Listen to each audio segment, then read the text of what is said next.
गिरफ्तार अमृतपाल सिंह पर नए नए खुलासे हो रहे हैं और एक और बड़ा खुलासा इसी कड़ी में हिंदू नेता सुधीर सूरी के मर्डर से भी अमृतपाल का कनेक्शन सामने आया है। सुधीर सूरी की हत्या का आरोपी अमृतपाल से प्रभावित था। उसकी कार पर वारिस पंजाब के संगठन का स्टिकर था। अमृतपाल ने आरोपी को नाम ना लेने की धमकी दी थी और अभी तक की जांच में यह भी खुलासा हुआ कि अमृतपाल महिला विरोधी था। उसने अपने संगठन में किसी महिला को भी नहीं रखा था। धर्म के नाम पर लड़ाई लड़ने वाला अमृतपाल खुद दुबई में ऐशो आराम की जिंदगी जीता था और विदेशों में सिख धर्म की परंपरा का ठीक तरीके से पालन तक नहीं करता था। लेकिन ऐसा क्या हुआ कि अचानक 6 महीने में सब कुछ बदल गया और 29 सितंबर 2022 को जब वो वारिस पंजाब का चीफ बना, उसके 5 महीने के अंदर ही वो एक ऐसा चेहरा लेकर अपना खुद का सामने आया कि जैसे वो खालिस्तान का ही रहनुमा था। हमारे साथ देवेंद्र पराशर, हमारे पॉलिटिकल एडिटर, जुड़े हुए हैं। देवेंद्र, जो इसका हम जिक्र कर रहे हैं कि चाहे वो सुधीर सूरी का हम जिक्र कर रहे हैं, जिस तरह से मर्डर कर दिया जाता है, जो मर्डर करता है वो प्रभावित था अमृतपाल सिंह से।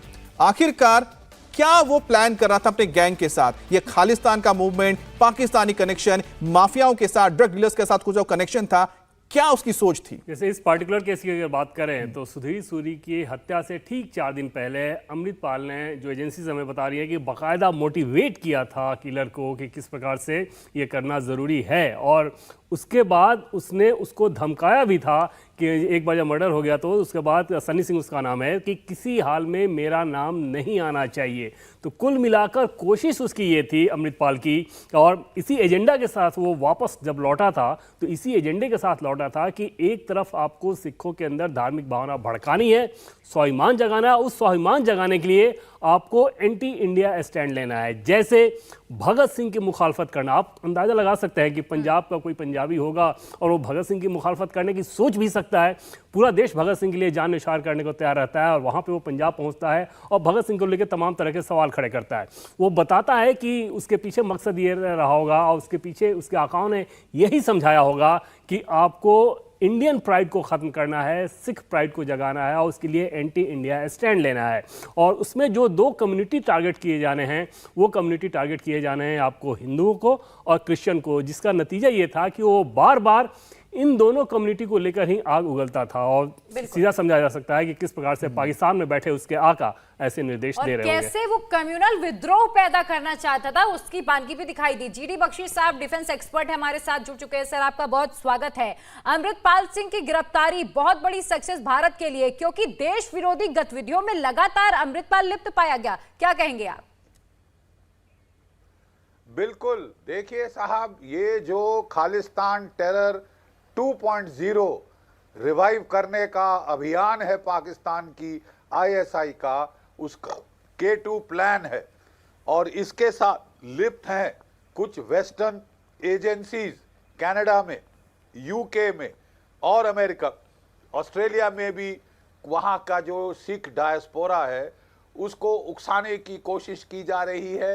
कुछ लोगों को पैसे से खरीद कर ये खालिस्तान मूवमेंट इंक्यूबेट करके भारत के बाहर पंजाब के अंदर इंजेक्ट करने की कोशिश की जा रही थी। इस प्रोग्राम के 3 फेज थे।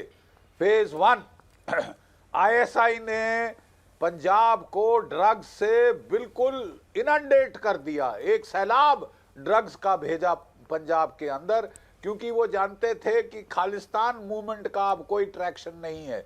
अगर उनको कंट्रोल ज़ॉम्बीज, कंट्रोल एजेंट्स चाहिए तो वो ड्रग एडिक्ट ही बनाकर उनको इस्तेमाल करना चाहते थे।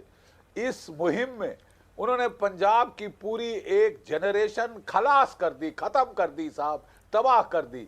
वो बेचारे जहां हमको सबसे अच्छे एथलीट, स्पोर्ट्समैन और फौज के रिक्रूट मिलते थे, वो आज टेस्ट नहीं पास कर पा रहे हैं, अपने फिजिकल टेस्ट फौज के अंदर आने का। ये था फेज 1।